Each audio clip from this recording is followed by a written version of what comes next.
choisi Jésus pour guider ma vie. Gloire à Dieu. Donc nous continuons notre lecture du livre de Deutéronome. On avait expliqué que Deutéronome, en hébreu, c'était Devarim. Les paroles, et côté grec, c'est la deuxième loi. Donc, parce que dans le livre de Deutéronome, essentiellement, Moïse rappelle les lois qu'il a déjà prononcées autrefois. Il rappelle cela pour deux raisons. La première raison, c'est que le peuple de Dieu s'apprête à entrer dans la terre promise. Et comme nous le savons, en général, quand Dieu nous bénit, nous avons tendance à négliger Dieu par la suite, puisqu'on a ce qu'on cherchait humainement parlant, on a ce qu'on cherchait sur la terre. On a tendance après à faire comme on veut. La bénédiction de Dieu peut être dangereuse dans le sens où le bonheur terrestre a tendance à amener l'homme à se gérer tout seul. Au début, il a besoin de Dieu parce qu'il n'a pas ce qu'il veut. Mais dès qu'il a ce qu'il veut, il a tendance à vouloir dire à Dieu, mais laisse-moi gérer comme je l'entends, ce que j'ai désormais, comme si c'était à lui. Donc c'est nécessaire de rappeler la parole pour dire attention. Tu dois respecter cette parole-là, sinon le malheur peut arriver encore. Et la deuxième raison, c'est que Moïse a en face de lui des gens qui, au moment où lui, il avait reçu la loi, il avait prononcé la première fois, ces gens-là étaient petits. C'était des très jeunes. Et ceux qui étaient adultes à l'époque sont déjà morts dans le désert. Donc Dieu avait juré qu'ils n'entreraient pas en terre promise. Ils sont morts. Et ça, c'est une démonstration aussi du fait que un jour, il y aura un jugement. Le Seigneur a tenu ferme pendant 40 ans, jusqu'à ce que tous ces gens-là meurent. Donc, il n'a pas voulu qu'ils voient la terre promise. Donc, on voit que Dieu, aussi bon soit-il, peut tenir ferme concernant le jugement. Donc, pendant 40 ans, il a tenu bon, il n'a pas changé pour dire, tiens, je fais marche arrière. Non, il n'a pas fait marche arrière. Ils ont raté la terre promise. Et comme ceux qui seront plus tard jugés pour connaître la seconde mort, il n'y aura pas de marche arrière, ça sera fini. Donc c'est avant qu'il faut se repentir et changer. Et donc Moïse est en face des gens qui n'ont pas entendu la loi directement quand elle a été prononcée. Et donc il fait maintenant, il veut faire alliance à nouveau avec Dieu, avec ces jeunes-là qui autrefois n'étaient pas vraiment en âge de faire cela. Donc c'est quelque chose qui nous montre que avec nos enfants, nous devons les confronter, nous devons confronter nos enfants à la parole, qu'ils fassent alliance. Parce que dans un premier temps, ils peuvent nous suivre parce que nous sommes leurs parents, nous les entraînons dans quelque chose et nous suivent.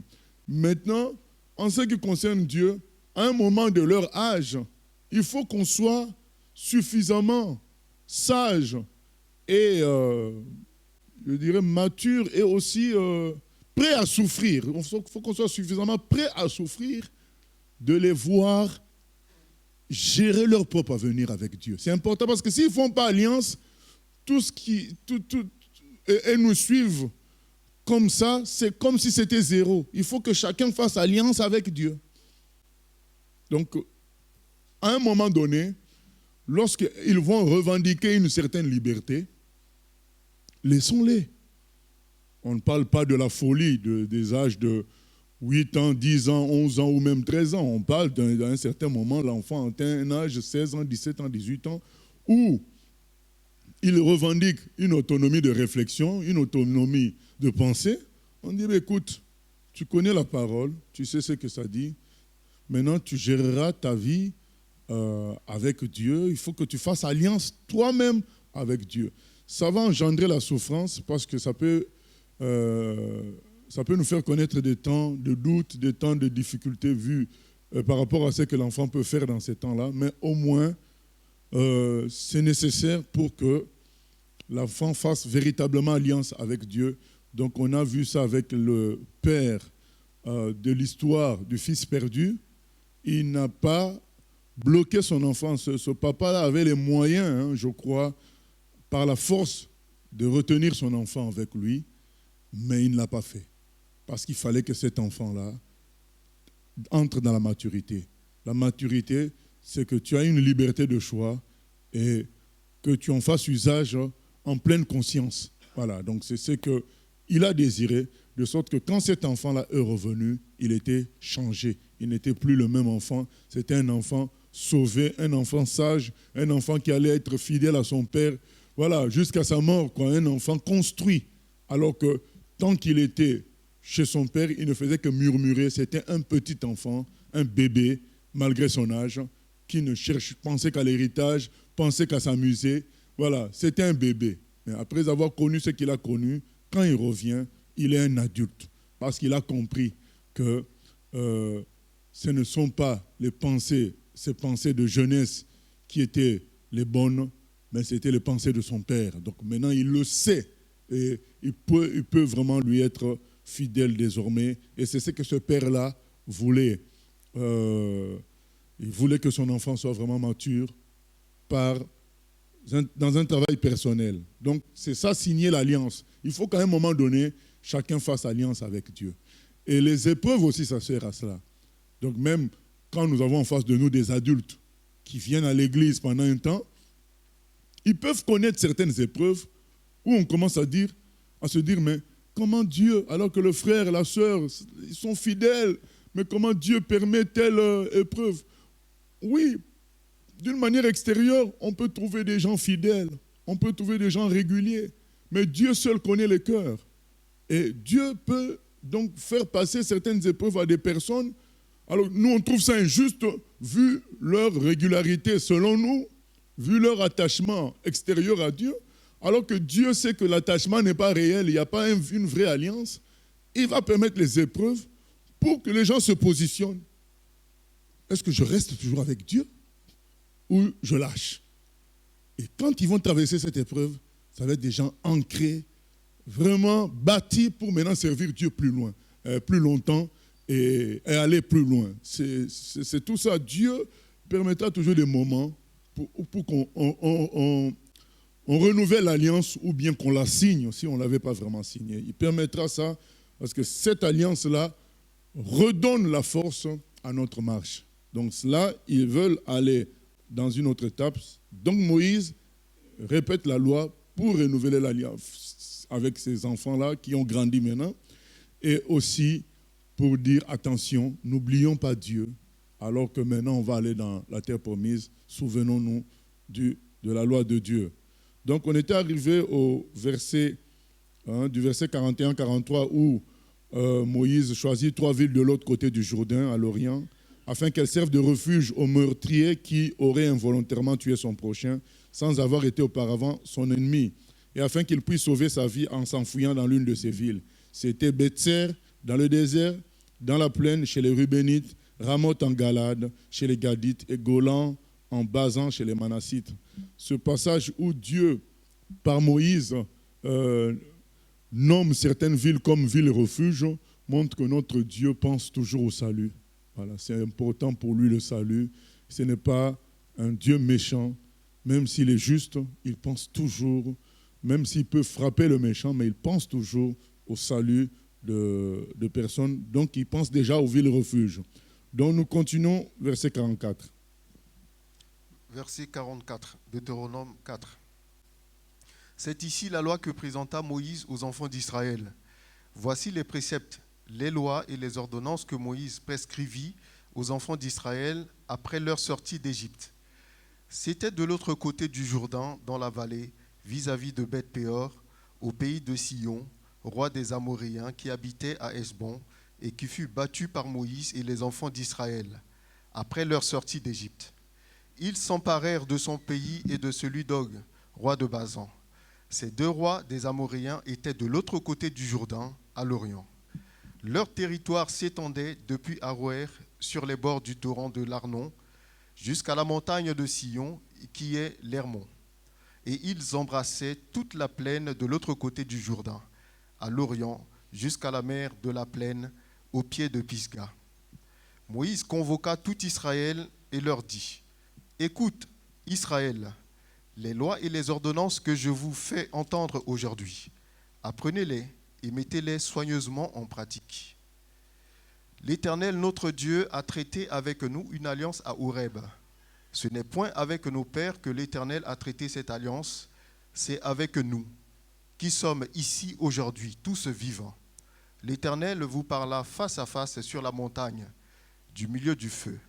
Je me tins alors entre l'Éternel et vous, pour vous prononcer la parole de l'Éternel. Car vous aviez peur du feu, et vous ne montâtes point sur la montagne. Il dit, je suis l'Éternel, ton Dieu, qui t'ai fait sortir du pays d'Égypte, de la maison de servitude. Tu n'auras point d'autre Dieu devant ma face. Tu ne te feras point d'image taillée, de représentation quelconque, des choses qui sont en haut dans les cieux, qui sont en bas sur la terre, et qui sont dans les eaux, plus bas que la terre. Tu ne te prosterneras point devant elles, et tu ne les serviras point. Car moi, l'Éternel, ton Dieu, je suis un Dieu jaloux, qui punit l'iniquité des pères sur les enfants jusqu'à la 3e et à la 4e génération de ceux qui me haïssent, et qui fait miséricorde jusqu'en 1000 générations à ceux qui m'aiment et qui gardent mes commandements. Tu ne prendras point le nom de l'Éternel, ton Dieu, en vain, car l'Éternel ne laissera point impuni celui qui prendra son nom en vain. Observe le jour du repos pour le sanctifier, comme l'Éternel ton Dieu te l'a ordonné. Tu travailleras 6 jours et tu feras tout ton ouvrage. Mais le 7e jour est le jour du repos de l'Éternel, ton Dieu. Tu ne feras aucun ouvrage, ni toi, ni ton fils, ni ta fille, ni ton serviteur, ni ta servante, ni ton bœuf, ni ton âne, ni aucune de tes bêtes, ni l'étranger qui est dans tes portes, afin que ton serviteur et ta servante se reposent comme toi. Tu te souviendras que tu as été esclave au pays d'Égypte, et que l'Éternel ton Dieu t'en a fait sortir à main forte et à bras étendus. C'est pourquoi l'Éternel ton Dieu t'a ordonné d'observer le jour du repos. Honore ton père et ta mère, comme l'Éternel ton Dieu te l'a ordonné, afin que tes jours se prolongent et que tu sois heureux dans le pays que l'Éternel ton Dieu te donne. Tu ne tueras point, tu ne commettras point d'adultère, tu ne déroberas point, tu ne porteras point de faux témoignages contre ton prochain, tu ne convoiteras point la femme de ton prochain, tu ne désireras point la maison de ton prochain, ni son champ, ni son serviteur, ni sa servante, ni son bœuf, ni son âne, ni aucune chose qui appartienne à ton prochain. Voilà donc Moïse rappelle les 10 commandements comme on a l'habitude de les appeler. Et ce qui retient mon attention, c'est tu te souviendras que tu as été esclave au pays d'Égypte et que l'Éternel, ton Dieu, verset 15, t'en a fait sortir à main forte et à bras étendus. C'est pourquoi l'Éternel, ton Dieu, t'a ordonné d'observer le jour du repos. On voit une évolution dans cette histoire de jour du repos. Donc, au début, le Seigneur dit qu'il a, créé toutes choses en 6 jours. Le 7e jour, il s'est reposé. Donc, on voit que le jour du repos était lié à la création. Et là, on parle du jour du repos en relation avec la délivrance. Donc, on voit une évolution. D'abord, la création. Ensuite, le salut. Donc, en sortant de l'Égypte, ils expérimentent le salut. On leur dit maintenant, jour de repos. Donc, c'est une évolution très, très importante à avoir, puisque par la suite, Jésus va dire que c'est lui le sabbat. C'est-à-dire que quand tu reçois le salut en Jésus, tu entres dans le repos. Donc, on voit bien qu'il y a une évolution. D'abord, les 6 jours de travail de Dieu, 7e jour repos. Et là, la délivrance de Dieu, et puis le sabbat, donc repos. Donc vous ferez ça, ce n'est plus là, on ne dit plus par rapport aux 6 jours de travail. Et là, c'est plutôt par rapport au salut. C'est ainsi que quand Jésus, dans Jean 5, 17, il va encore avoir une polémique sur le sabbat, qu'est-ce qu'il dit? Mon Père travaille, moi aussi je travaille. Ça veut dire que l'histoire du jour de repos relatif au travail de Dieu, ce n'est plus valable puisque mon Père travaille. Le repos que vous pensiez qu'il avait, il n'a plus. Le péché a pollué la création. Donc mon Père travaille. Donc moi aussi je travaille. Donc ce repos-là, ce n'est plus ça le repos du sabbat. Le repos du sabbat, c'est entrer dans le repos de Christ, de ce que Christ a accompli pour nous. Donc on voit l'image de ce repos de Christ à travers le commandement qui est donné. Tu te souviendras parce que tu as été esclave en Égypte et que l'Éternel, ton Dieu, t'en a fait sortir à main forte et à bras étendus. C'est pourquoi l'Éternel, ton Dieu, t'a ordonné d'observer le jour du repos. Là, maintenant, c'est par rapport à la délivrance, par rapport au salut concernant l'Égypte. Et donc, c'est ce qui explique que Christ, lui non plus, ne tient plus compte du sabbat par rapport au travail de 6 jours, mais maintenant, par rapport plutôt au salut. Et là, cette fois-ci, le salut, c'est lui. Ce n'est plus la sortie d'Égypte. C'est pourquoi en Christ, on est dans le sabbat. Oui, question?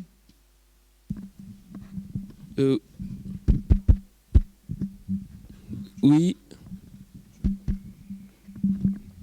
Oui, Pasteur Moshe. J'ai 2 questions Internet. La première question, elle avait été envoyée pendant que tu faisais l'introduction par rapport aux commentaires que tu faisais pour Deutéronome 4, 41 à 43. La personne demande, beaucoup prennent ce passage pour dire qu'on ne peut jamais perdre son salut. Tu faisais allusion à la parabole du fils prodigue. Si vous pouvez apporter un peu de compréhension sur la perte ou non du salut. Concernant la parabole du fils perdu. Oui. Voilà.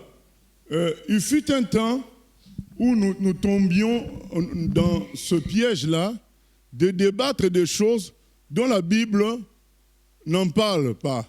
Voilà. Donc, une des questions, c'est la perte ou non de salut. Donc, nous, à l'époque, en termes étudiants, on parlait de l'irréversibilité du salut. Donc, c'était la polémique. Le salut est-il réversible?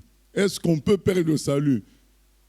Il fut un temps où j'ai débattu là-dessus, mais depuis un certain moment, j'ai compris qu'il ne faut pas tomber dans le piège de débattre des choses dont la Bible ne parle pas. La Bible nous pousse à prêcher aux gens d'être sauvés par Jésus-Christ et de s'attacher à lui pour garder ce salut-là. Et le Seigneur dit, demeurez en moi. Voilà, demeurez en moi, c'est comme ça que vous porterez du fruit. Quiconque ne porte pas du fruit est coupé. Donc, il y a des versets qui donnent le sentiment que le salut, on peut le perdre. Il y a des versets qui donnent le sentiment qu'on ne peut pas le perdre. Dans cela, qu'est-ce qu'on peut comprendre? Ce qu'on peut comprendre, c'est que le salut n'est pas un billet de monnaie qu'on a dans la poche qu'on peut perdre. Non, c'est Dieu qui nous sauve et il s'occupe de garder ce salut-là parce que dans Jean 10, il dit que mes brebis sont dans ma main, personne ne peut me ravir de sa main. Mais cependant, donc, que ce soit le péché, que ce soit les démons, rien ne peut nous voler, nous prendre le salut. Ça veut dire que Dieu nous ayant donné le salut, il travaille pour qu'on le garde.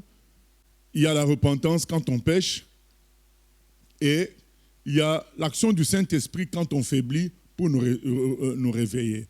Cependant, le salut s'obtient par la foi. Donc, si on n'a plus foi en Dieu, je me demande qu'on peut être sauvé comment. Voilà, donc, maintenant, la question c'est, est-ce que quelqu'un peut en arriver à perdre sa foi? Bon, dans la Bible, on voit des gens dont on dit qu'ils ont fait naufrage par rapport à la foi.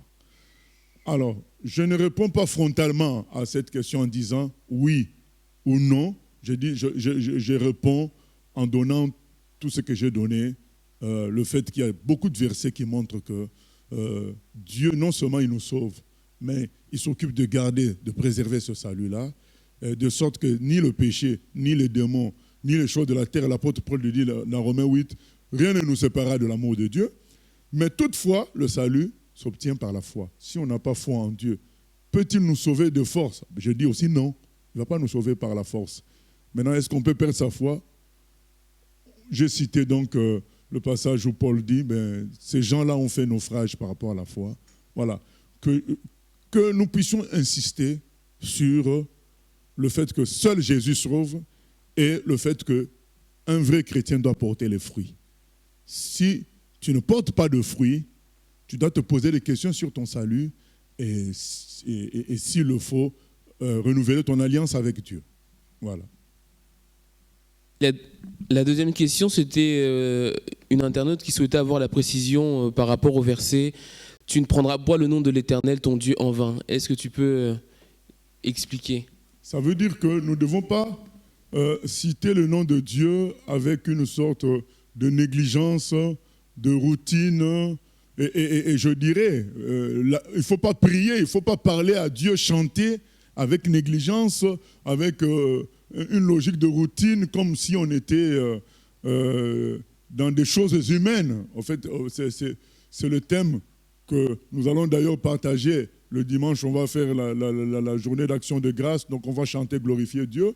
Donc c'est ça qu'on va dire, qu'il faut faire les choses tout en considérant qu'on parle au Dieu Tout-Puissant qui a fait les cieux et la terre. Donc venir citer le nom de Dieu, parler, il y en a qui font même des jurons avec le nom de Dieu. Tout ça, c'est pas bon. Donc il faut prendre, quand il s'agit de Dieu, il faut prendre les choses au sérieux. C'est ce que ça veut dire. Voilà, nous continuons. Verset 22. Telles sont les paroles que prononça l'Éternel à haute voix sur la montagne, du milieu du feu, des nuées et de l'obscurité, et qu'il adressa à toute votre assemblée, sans rien ajouter. Il les écrivit sur 2 tables de pierre qu'il me donna. Lorsque vous eûtes entendu la voix du milieu des ténèbres, et tandis que la montagne était tout en feu, vos chefs de tribus et vos anciens s'approchèrent tous de moi, et vous dites, « Voici, l'Éternel notre Dieu nous a montré sa gloire et sa grandeur, et nous avons entendu sa voix du milieu du feu. Aujourd'hui, nous avons vu que Dieu a parlé à des hommes et qu'ils sont demeurés vivants. Et maintenant, pourquoi mourrions-nous? Car ce grand feu nous dévorera. Si nous continuons à entendre la voix de l'Éternel, notre Dieu, nous mourrons. Quel est l'homme, en effet, qui ait jamais entendu, comme nous, la voix du Dieu vivant parlant du milieu du feu et qui soit demeuré vivant?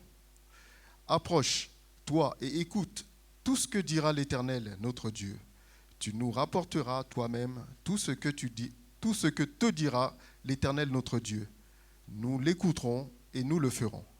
L'Éternel entendit les paroles que vous m'adressâtes, et l'Éternel me dit, « J'ai entendu les paroles que ce peuple t'a adressées. Tout ce qu'ils ont dit est bien. Oh, s'ils avaient toujours ce même cœur pour me craindre et pour observer tous mes commandements, afin qu'ils soient heureux à jamais, eux et leurs enfants. Va, dis-leur, retournez dans vos tentes. Mais toi, reste ici, avec moi, et je te dirai tous les commandements, les lois et les ordonnances que tu leur enseigneras, afin qu'ils les mettent en pratique dans le pays dont je leur donne la possession. Vous ferez avec soin ce que l'Éternel, votre Dieu, vous a ordonné. Vous ne vous détournerez ni à droite ni à gauche. Vous suivrez entièrement la voie que l'Éternel, votre Dieu, vous a prescrite, afin que vous viviez et que vous soyez heureux, afin que vous prolongiez vos jours dans le pays dont vous aurez la possession. » Amen. Voilà. Moïse rappelle que c'est à travers le feu. Telles sont les paroles que prononça l'Éternel à haute voix, sur la montagne, du milieu du feu, des nuées, de l'obscurité, et qu'il adressa à toute votre assemblée sans rien ajouter. Les gens, quand ils ont entendu, donc on en a déjà parlé, mais on fait le rappel, quand ils ont entendu Dieu parler à haute voix, et qu'il y avait des phénomènes climatiques, il y avait le feu, des nuées, de l'obscurité, ils ont dit, on préfère que Moïse, toi seul, tu entendes ça et que tu nous fasses le rapport.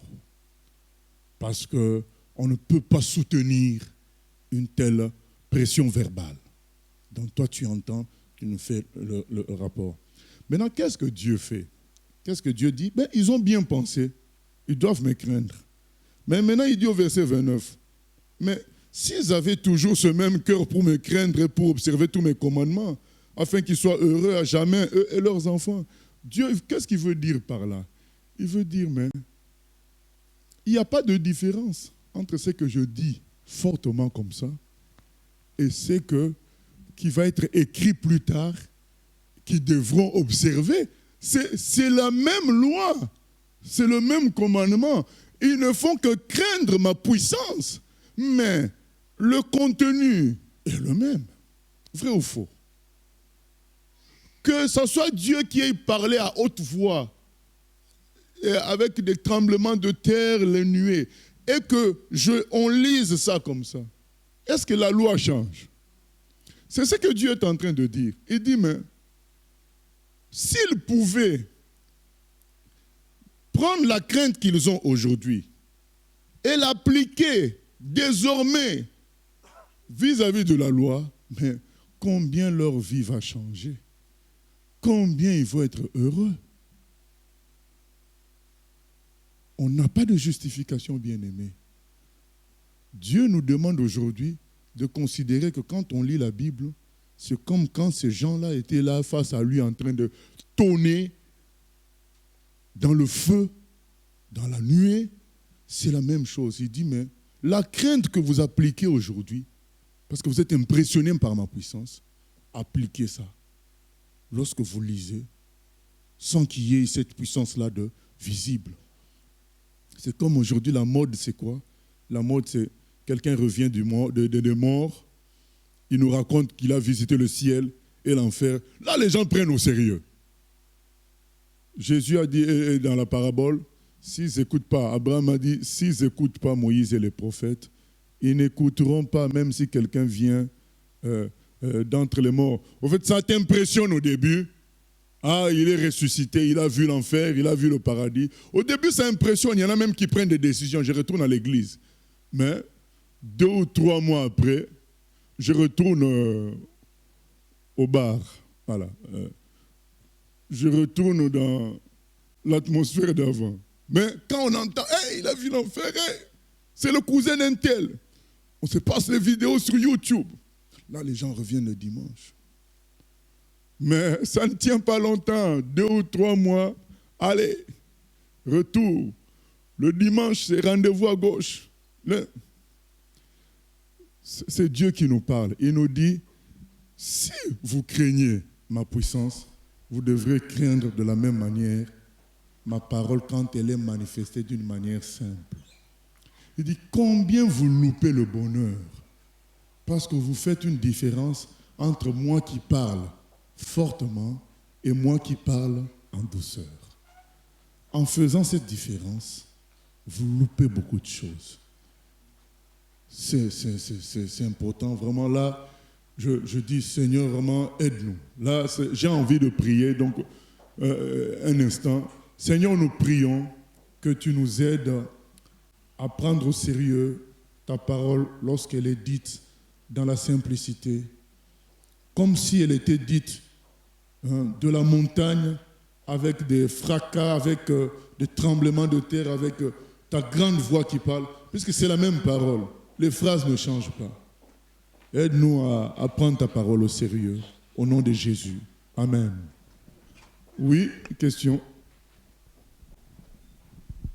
Oui, il y a une question qui est arrivée pendant que tu parlais, c'était toujours par rapport à cette histoire de ne pas prendre le nom de l'Éternel en vain. Donc il y a une internaute qui a donné un exemple bien précis et qui voulait savoir si c'était bien ou pas. Je pense qu'on connaît tous l'expression, quand on fait dans une situation particulière, on fait tomber un objet, on dit « Ah mon Dieu, est-ce que maintenant ce genre d'allocution, d'expression, c'est quelque chose qui est mauvais ou pas ?» Oui, mais si c'est sérieux, par exemple, on est dans un avion, ça bouge, là c'est sérieux, tu crains pour ta vie, tu appelles vraiment mon Dieu, sérieusement.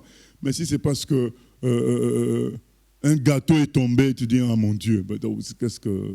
Voilà, donc je crois que quand c'est sérieux, tu fais vraiment appel à Dieu pour te sauver. Oui, quiconque invoquera le nom du Seigneur sera sauvé, mais quand c'est une forme d'interjection, voilà, qu'on cite comme ça, c'est pas bon. C'est pas bon. Oui, question? C'est les caméramans qui regardent, voilà. Oui, oui, c'est bon, après, Oui, il y a Marie-Martine devant, là.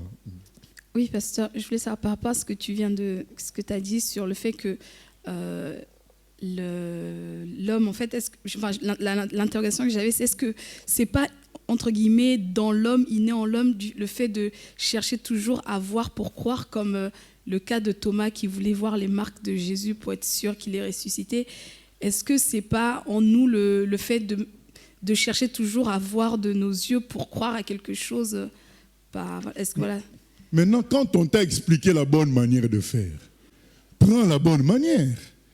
Et Jésus était triste. Il a dit à Thomas, c'est bien que tu crois, mais c'eût été préférable que tu crois avant de voir. Oui, ce que je voulais dire par là, c'est... je pense que... Enfin, je me demande, est-ce que c'est pas à chaque fois un combat en nous, comme l'expression qui dit « tu chasses le naturel et reviens au galop ». Est-ce que c'est vraiment une lutte perpétuelle, le fait de se dire, voilà, il faut, un combat en fait dans l'homme, puisque c'est en lui? Il y a beaucoup qui sont en nous. Si on doit suivre cette logique-là, donc on ne fera pas grand-chose. Prenons la décision de marcher selon la parole de Dieu. Là, c'est pourquoi j'ai fait la prière maintenant. Je n'ai pas attendu la fin. Parce que j'ai trouvé ça tellement sérieux, ce que Dieu disait. Si vous pouviez transposer cette crainte-là. Donc, j'ai trouvé ça trop fort. La crainte qu'on a de voir la montagne. Mais si on pouvait la transposer à la parole qui semble un livre, ben, il dit, mais vous seriez tellement heureux parce qu'il y a tellement de trésors dans sa parole. Donc nous loupons beaucoup de choses parce qu'il y a cette négligence-là concernant la manière dont la parole nous est exposée. Donc dès aujourd'hui, dès maintenant, en lisant comme ça, là où on dit tu ne manqueras de rien, tu considères que je ne manquerai de rien. Donc, dès maintenant, on prend ça au sérieux. Oui. Il y a Marie-Martine, oui.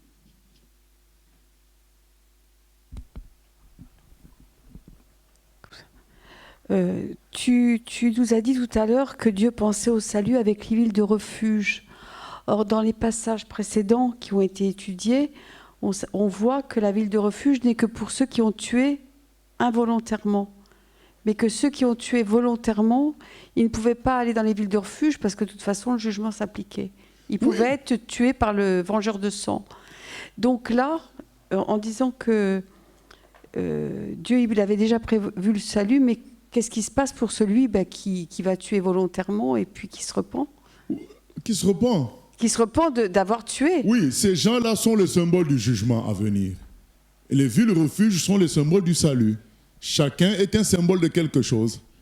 Les gens qui sont tués tout de suite, les gens qui ont fait adultère, qui sont tués tout de suite, ils sont les symboles du fait que le péché est grave et il sera sanctionné.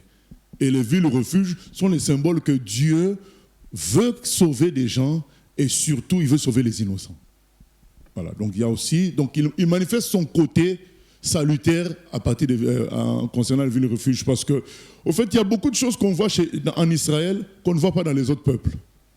Donc on voit ça dans les textes de la Bible où on voit que Dieu s'occupe de l'esclave tout en s'occupant du maître. Donc il fait les deux toujours. Il y a un côté total avec Dieu, le Dieu d'Israël, qu'on ne voit pas dans les règlements d'autres peuples à la même époque. Et aujourd'hui, les règlements que nous avons dans nos droits, dans nos codes, mais la plupart viennent de la miséricorde de Dieu de la Bible. Parce qu'avant, ce n'était pas comme ça. Oui. Oui, encore une question Internet. Bonsoir, quelle est la différence entre les œuvres de la loi et les œuvres de la foi? La différence, c'est que les œuvres de la loi elles sont nécessaires pour être considérées justes. Donc, pour que tu sois considéré juste, il faut que tu ne voles pas, tu ne mentes pas, que tu fasses le bien, que tu fasses des choses, que tu pries de telle manière. Ça, c'est les œuvres de la loi. Donc, tu as besoin de ça pour devenir juste. Alors que les œuvres de la foi, c'est qu'on t'a déclaré juste parce que tu crois en Jésus. Tu es déjà juste. Tu ne cherches pas à le devenir. Mais puisque tu es juste, mais tu vas vivre en juste. Donc, tu utilises la vie de Jésus qui est en toi pour vivre en homme juste. Mais pas pour devenir juste parce que tu l'es déjà. Tu vis en homme juste parce qu'on t'a donné la justice de Jésus. Jésus a travaillé à ta place. C'est ça les œuvres de la foi. C'est vrai que ça ne va pas avec la nature humaine qui veut les œuvres de la loi pour pouvoir s'en vanter. Donc, Éphésiens 2, 8 à 10 nous dit, nous sommes sauvés par grâce, par le moyen de la foi, afin que personne ne se glorifie. Un des objectifs de Dieu, c'est celui-là, que personne ne se glorifie. Parce que si on était sauvé par les œuvres de la loi, les gens se glorifieraient et tomberaient dans le péché d'être égaux à Dieu. Donc pour éviter ça, on est sauvé par la foi. Comme ça, Jésus a fait pour nous, donc on ne peut qu'exprimer notre reconnaissance. Donc les œuvres de la foi, c'est ça. C'est un héritage de Christ, c'est un cadeau qu'on nous donne et nous, on manifeste cela. Nous continuons, que le Seigneur nous aide vraiment à respecter les écrits autant que sa voix qui tonne. Deutéronome 6. Voici les commandements, les lois et les ordonnances que l'Éternel, votre Dieu, a commandé de vous enseigner, afin que vous les mettiez en pratique dans le pays dont vous allez prendre possession, afin que tu craignes l'Éternel, ton Dieu, en observant tous les jours de ta vie, toi, ton fils et le fils de ton fils, toutes ces lois et tous ces commandements que je te prescris, et afin que tes jours soient prolongés. Tu les écouteras donc, Israël, et tu auras soin de les mettre en pratique, afin que tu sois heureux et que vous multipliez beaucoup que tu l'as dit. Je reprends. Au verset 3. Tu les écouteras donc, Israël, et tu auras soin de les mettre en pratique, afin que tu sois heureux et que vous multipliez beaucoup, comme te l'a dit l'Éternel, le Dieu de tes pères, en te promettant un pays où coule le lait et le miel. Écoute, Israël, l'Éternel, notre Dieu, est le seul Éternel. Tu aimeras l'Éternel, ton Dieu, de tout ton cœur, de toute ton âme et de toute ta force. Voilà une introduction très importante. Voici les commandements, les lois et les ordonnances que l'Éternel, votre Dieu, a commandé de vous enseigner, afin que vous les mettiez en pratique dans le pays dont vous allez prendre possession, afin que tu craignes l'Éternel, ton Dieu, en observant tous les jours de ta vie, toi, ton fils et le fils de ton fils, toutes ces lois. Il dit, le but, c'est quoi? C'est que, verset 3, que tu sois heureux et que vous multipliez beaucoup, comme te l'a dit l'Éternel. Il dit même, au verset 2, que tes jours soient prolongés. Voilà. Aujourd'hui, on entend gauche à droite, il faut faire tel acte. Il y en a même qui disent qu'il faut construire un hôtel pour être béni. Voilà, il y a toutes sortes de pratiques fétichistes qu'on propose aux gens pour expérimenter le bonheur et l'abondance de Dieu. Alors que là, la parole est claire. C'est en obéissant à la parole de Dieu qu'on peut vivre le véritable bonheur, qu'on peut multiplier dans tout ce qu'on a. Il faut que nous revenions à ça. Ne nous laissons pas tromper par tout ce que les gens disent et surtout ne laissez pas se laisser tromper parce qu'on les voit dans une certaine prospérité. Ces gens-là disent, oui, il faut apprendre. On voit même des gens, quand on prêche, si ça t'a touché, il faut investir dans ce qui t'a touché. Donc la personne vient déposer l'argent auprès du prédicateur pour investir par rapport à ce qu'il a touché. On voit des termes, il faut construire un hôtel. Donc des termes magiques carrément pour soi-disant apporter la bénédiction. Il y en a qui vendent même des t-shirts à l'effigie d'un homme, d'un prétendu serviteur de Dieu. Quand tu achètes ça, tu verras ce qui va se passer dans ta famille. Mais là, nous tous, nous venons de lire. Quelle est la condition du bonheur? C'est l'accomplissement l'application de la parole de Dieu. C'est la pratique de la parole de Dieu qui produira tout le bonheur qu'on veut. Ce n'est pas les pratiques fétichiques. Nous n'avons pas dit qu'il ne faut pas donner aux gens qui servent le Seigneur, mais qu'on fasse du chantage pour dire que c'est comme ça qu'on va s'enrichir, c'est faux. Donc on doit faire les choses par le Saint-Esprit et par amour pour l'œuvre de Dieu, et non pas parce qu'on va s'enrichir. L'enrichissement, la bénédiction, le bonheur viennent de la pratique de la parole de Dieu. Obéissons à la parole de Dieu et nous verrons vraiment les choses changer. Et quand je dis les choses, c'est tout.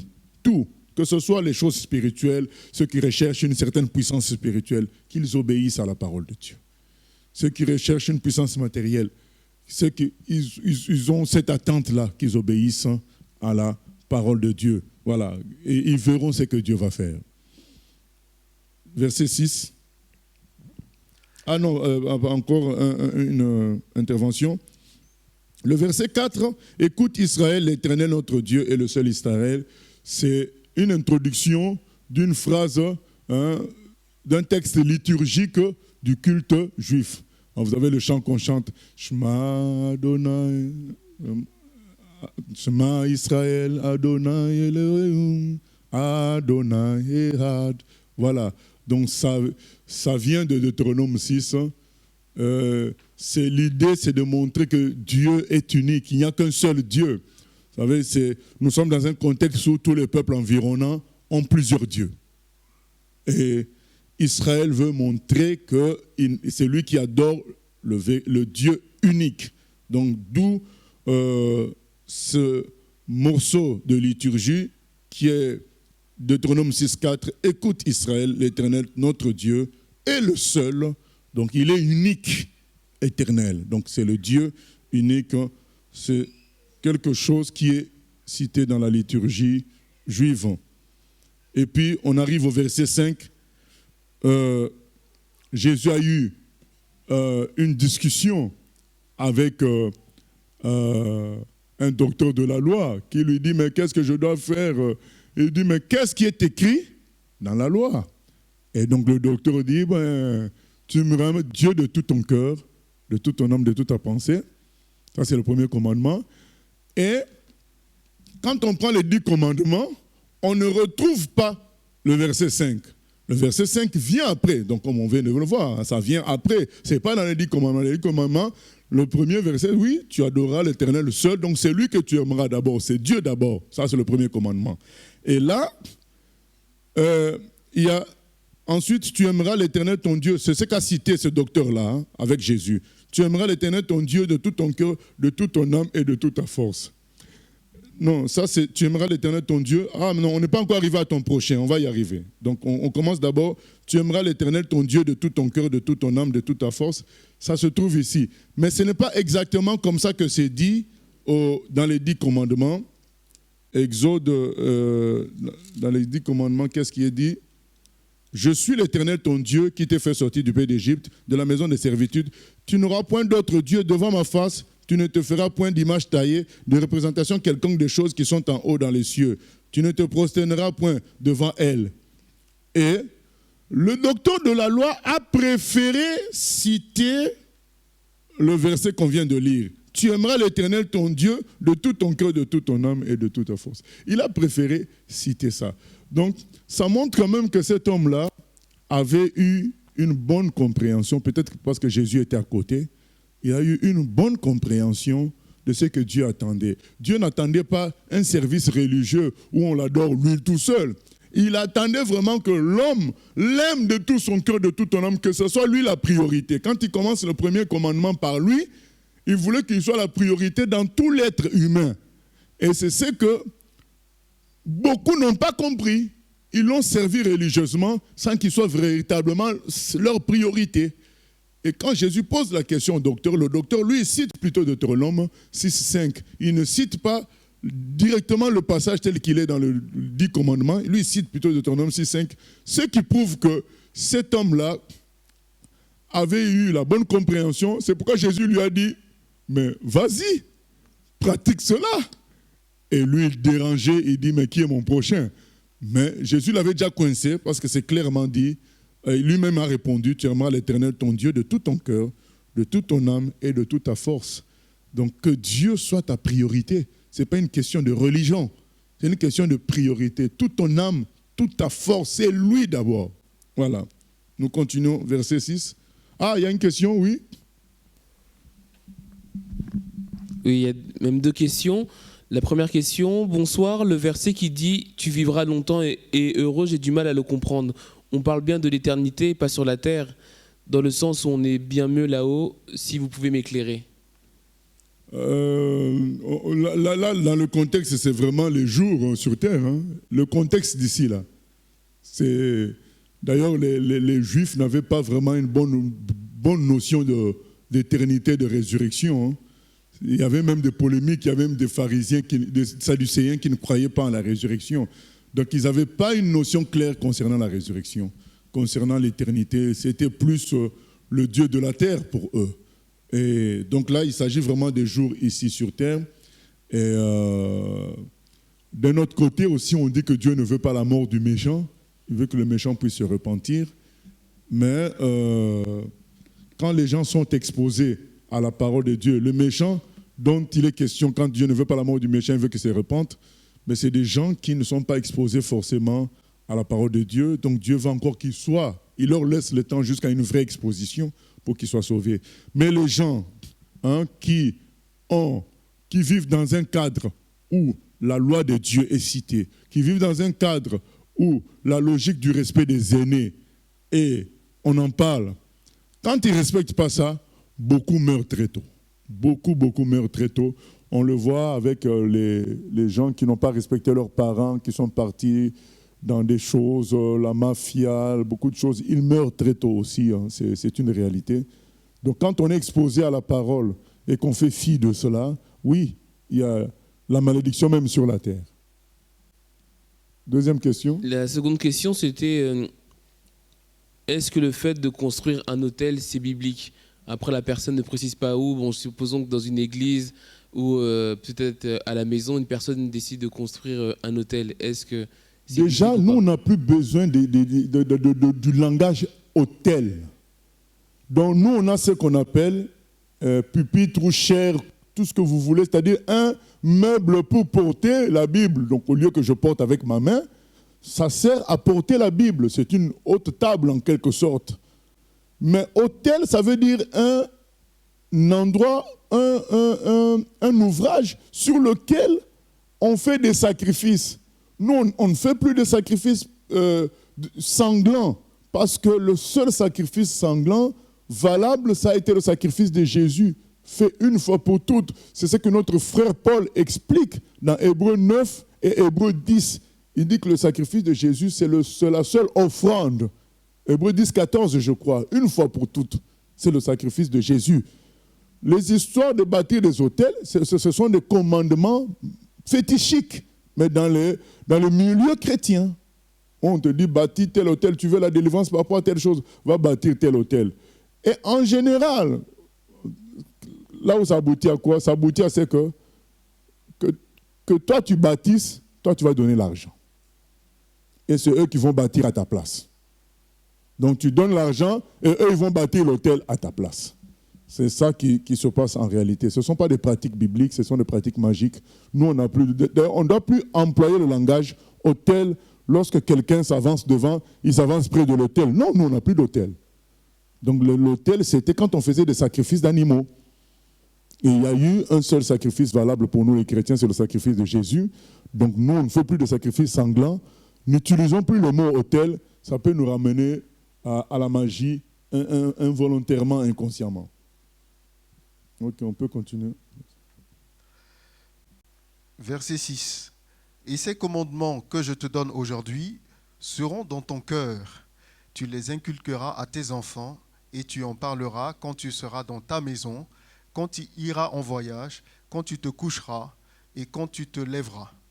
Tu les liras comme un signe sur tes mains et ils seront comme des frontaux entre tes yeux. Tu les écriras sur les poteaux de ta maison et sur tes portes. L'Éternel, ton Dieu, te fera entrer dans le pays qu'il a juré à tes pères à Abraham, à Isaac et à Jacob de te donner.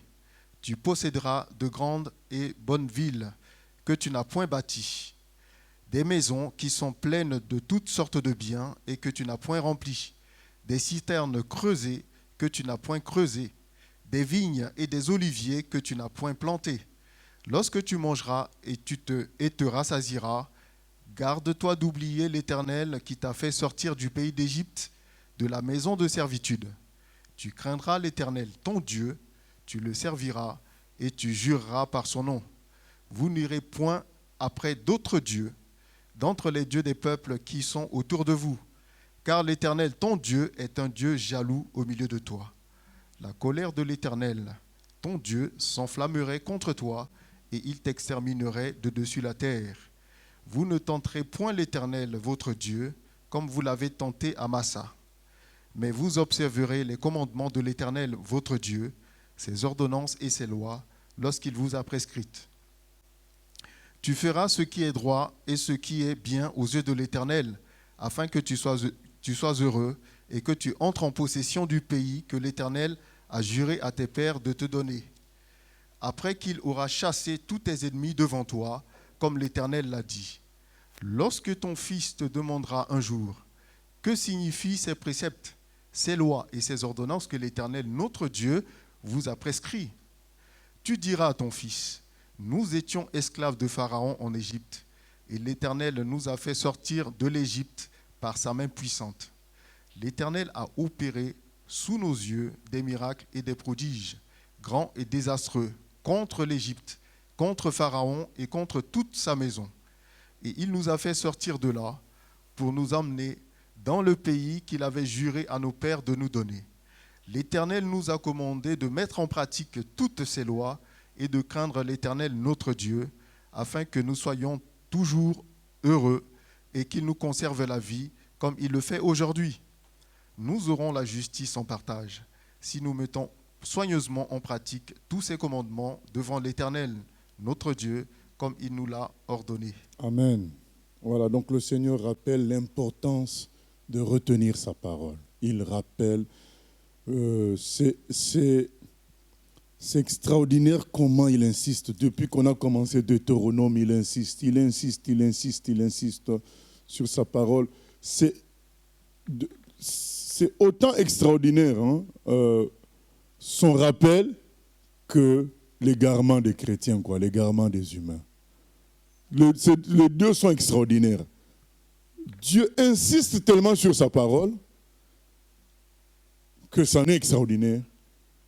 Et de l'autre côté, c'est extraordinaire le niveau de négligence de la parole des enfants, entre guillemets, des chrétiens, des enfants de Dieu, entre guillemets. C'est étonnant de voir combien les enfants de Dieu, entre guillemets, sont plus attachés à des manifestations, à des révélations extra-bibliques, à des témoignages, mais combien Dieu insiste sur sa parole. C'est étonnant, c'est étonnant. Et de voir qu'on néglige après cette parole-là, on se dit, mais est-ce qu'on a vraiment affaire au même Dieu? Si vraiment on a affaire à notre Dieu, la parole a une importance terrible. Je comprends les gens de la Réforme, quand ils ont commencé la Réforme, les Zwingli, les Calvin, les Luther, ils ont mis, eux aussi ils ont voulu marquer le coup, ils ont vraiment mis, là on prêchait, il y en a qui mettaient ça, on appelait ça le perchoir d'ailleurs, on mettait ça très haut pour faire comprendre que c'était la parole qui était au-dessus de tout, ou alors on mettait ça au centre, Donc le lieu du prédicateur, c'était au centre, un grand meuble, un ouvrage imposant pour montrer que la parole de Dieu, c'était le centre de tout. Mais après, on n'a pas besoin de tout ça, ni du haut perchoir, ni d'un grand meuble pour montrer cela. Le Saint-Esprit doit nous convaincre que c'est la parole de Dieu qui est au centre de tout. Et les serviteurs de Dieu, c'est ça leur travail, de prêcher, d'expliquer que c'est la parole de Dieu qui est au centre. Ce n'est pas le meuble qui va imposer cela. Mais je suis étonné de l'insistance de Dieu. Il continue à insister. Tes enfants, tu dois inculquer ça à tes enfants. Tu en parleras quand tu seras dans ta maison, quand tu iras en voyage, quand tu te coucheras et quand tu te lèveras. Toujours. Mais c'est étonnant. Et puis il continue. Tu les liras comme un signe sur les mains. Et puis quand on arrive dans la réalité, chacun suit sa propre voie, quoi. Néglige l'essentiel de ce que Dieu dit dans sa parole. C'est étonnant. C'est étonnant. Et puis je voulais parler du verset 17. Mais vous observerez les commandements de l'Éternel, votre Dieu, ses ordonnances et ceux-là qu'il vous a prescrites. Non, c'est pas ça, c'est le verset 16. Vous ne tenterez point l'Éternel, votre Dieu, comme vous l'avez tenté à Massa. Qu'est-ce qui s'était passé à Massa? Ils n'avaient pas d'eau, et puis ils ont mis Dieu à l'épreuve pour dire, mais s'il est Dieu, il n'a qu'à nous sortir de l'eau. Voilà, donc c'est ce genre de prière, ce n'est pas bon, c'est tenter Dieu. Et Dieu a quand même fait sortir de l'eau. Donc on va y revenir. Mais prenons l'exemple de Jésus. Quand on lui a dit, mais si tu es vraiment, comment dire, tu peux te mettre du haut du pinacle du temple et tu tombes. Dieu a promis dans sa parole qu'il y a des anges qui vont te porter. Donc force les choses. Jésus a dit, tu ne tenteras pas, c'est écrit, tu ne tenteras pas l'Éternel ton Dieu. Donc tenter Dieu, c'est quoi? C'est le mettre au défi, dans le sens où s'il est Dieu, qu'il prouve en faisant quelque chose que lui-même a promis. Donc c'est comme si, s'il ne le fait pas, il n'est plus Dieu. S'il est Dieu, qu'il le prouve. Et certains ont fait ce genre de prière par imitation de certaines prédications. Il faut faire attention. Donc on ne peut pas dire à Dieu, comme si s'il ne fait pas ça, il n'est plus Dieu. Donc on veut forcer Dieu à faire quelque chose en le faisant chanter. Voilà le terme contemporain. Donc on fait chanter Dieu. Si tu es vraiment Dieu, prouve-le en faisant telle chose. C'est comme si notre foi en nous ne suffisait pas. La révélation que Dieu a faite dans nos cœurs ne suffisait pas. Il faut qu'il fasse un acte extérieur pour prouver qu'il est Dieu. C'est tenter Dieu. Dieu dit non. Vous n'avez pas à faire ces choses-là. Et Jésus, lui, il a résisté à ça. Il n'a pas tenté Dieu. Alors qu'eux, ils ont tenté Dieu, mais curieusement, Dieu a quand même agi. C'est pour nous dire quoi? Ce n'est pas parce que Dieu agit qu'on est correct. On peut être dans l'erreur et Dieu agit quand même, pour d'autres raisons. Donc le résultat ne doit jamais justifier, ne doit jamais nous donner la certitude qu'on est dans la vérité. Ce n'est pas le résultat de nos actes, c'est la parole. Est-ce que ce que je fais est biblique ou pas? C'est ça qui compte. Utiliser le résultat comme sceau qui montre qu'on est dans la vérité, c'est faux. C'est la parole de Dieu. Dieu a quand même fait, mais pourtant Jésus a refusé à son tour de tenter Dieu, parce qu'il savait que c'était désobéir. Il a préféré attendre le temps de Dieu pour faire des exploits. Oui. Oui, moi j'ai une question. Est-ce que le verset 6 et ces paroles que je te donne aujourd'hui seront dans ton cœur, par rapport à Jérémie 31 au verset 33, où le Seigneur dit qu'il mettra sa loi dans notre cœur, et qu'il va écrire sa loi sur nos cœurs. C'est quoi vraiment, quelle est la différence entre le Deutéronome 6, où il dit qu'il faut que sa parole soit dans notre cœur, et Jérémie 31, où il dit qu'il va lui-même mettre. C'est quoi vraiment la différence? Voilà, ce que Jérémie 31 signale, c'est l'Esprit Saint. Donc Dieu, par l'Esprit Saint, permettra que sa loi reste en nous. Donc Jérémie 31, il est question de la nouvelle alliance, c'est-à-dire la venue de Christ. Alors qu'ici, c'est en rapport avec 1 Jean 2, 20. On peut lire 1 Jean 2, 20. 1 Jean 2, 20. Ce que Jérémie 31, 33 dit là, c'est en relation avec 1 Jean 2, 20. C'est-à-dire que l'Esprit Saint va quand même faire garder la parole de Dieu en nous. Ça ne veut pas dire qu'on n'a plus besoin de lire les Écritures, mais c'est juste que, malgré tout, l'Esprit de Dieu a quand même la parole à nous donner dans notre cœur. Oui, frère Simon, on peut lire. 1 Jean 2, 20. Pour vous, vous avez reçu l'onction de la part de celui qui est saint, et vous avez tous de la connaissance. Oui, continue.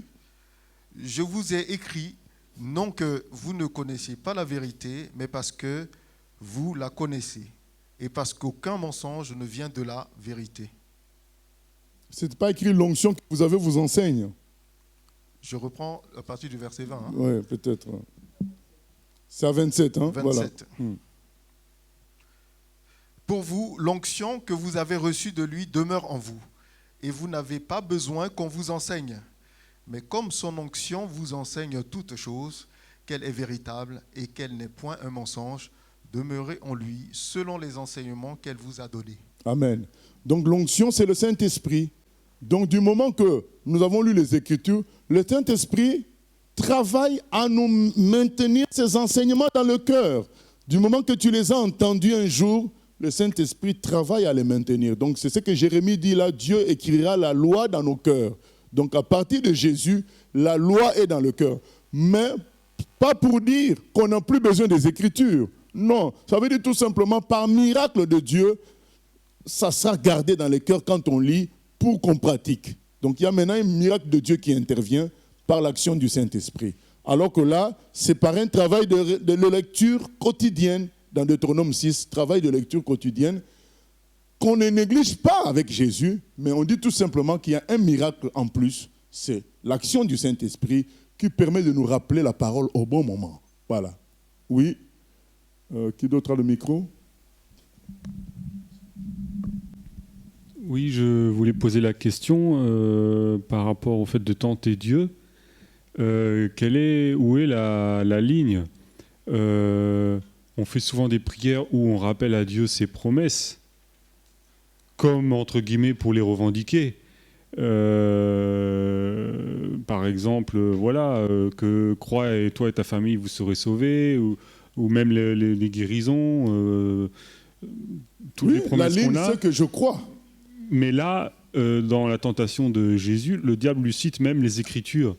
Mais nous, pourtant, dans nos prières aussi, parfois, on cite les promesses de Dieu pour demander à Dieu, c'est ta promesse, exauce-nous.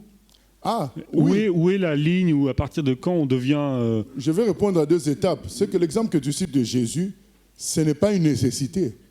On lui demande de faire un spectacle au nom des Écritures, quoi. Donc tombe de quelque part, c'est pas que tu es dans la maladie, tu es dans la souffrance que tu réclames l'aide de Dieu. Donc ça c'est un. Et donc tu veux faire de la distraction avec les Écritures. Donc c'est tenter Dieu. Donc tu veux le faire fonctionner selon la chair, et il est obligé de le faire parce qu'il avait dit. Donc ça c'est le forcer, c'est le tenter. Et deuxièmement, la ligne ici, c'est que quand quelqu'un réclame les promesses de Dieu, il demande, il croit en Dieu. Donc il y a la foi en Dieu avant la réclamation. Alors que tenter Dieu, c'est dire, prouve que tu es Dieu, alors qu'on a cru en lui déjà, mais on remet ça en question et la condition pour qu'on recroie à nouveau, il faut qu'il fasse quelque chose. Donc ce n'est pas la même chose. Donc là, la personne qui réclame l'accomplissement des promesses, il croit en Dieu. Et c'est dans cette foi-là qu'il réclame l'accomplissement des promesses. Mais la personne qui tente a cru autrefois et maintenant, il veut faire du chantage. Si tu veux que je continue à croire encore, fais ceci, cela. Donc là, c'est du chantage, c'est pas bon. C'est ça la limite, la différence plutôt. D'accord. Oui. Une question, pasteur, par rapport au passage de 1 Jean 20, 1 Jean 2, 27. Que dire aux chrétiens qui s'affranchissent d'une certaine autorité spirituelle pour dire « j'ai l'onction, je peux enseigner ». Qu'est-ce que tu peux dire? Parce que moi, on m'a posé la question. Moi, ce que j'ai expliqué, c'est que, comme Jean est en train d'expliquer là, on a l'Esprit de Dieu, et avec l'Esprit de Dieu, on sait marcher toute notre vie conformément à la parole de Dieu. Voilà, savoir ce qui est mal et ce qui est bien. Maintenant, est-ce que celui qui s'appuie sur ce verset-là, qu'est-ce que tu peux dire par rapport à Ephésiens 4? Est-ce que cette personne, l'utilisation de ce verset pour dire j'ai un appel de Dieu, je peux prêcher, je peux faire ce que je fais parce que j'ai l'onction, je n'ai pas besoin d'être enseigné. Qu'est-ce que tu penses de cela? Oui, mais il n'y a pas qu'un seul verset dans la Bible. Ce verset-là, tu l'as bien expliqué, ancien. Tu as bien dit que ça nous l'Esprit Saint, l'onction que nous avons, au fait, c'est pour enlever les excuses. Il y en a qui disent, ah, mais je ne savais pas. Non, l'Esprit était là pour te convaincre que ce que tu fais là n'est pas bon.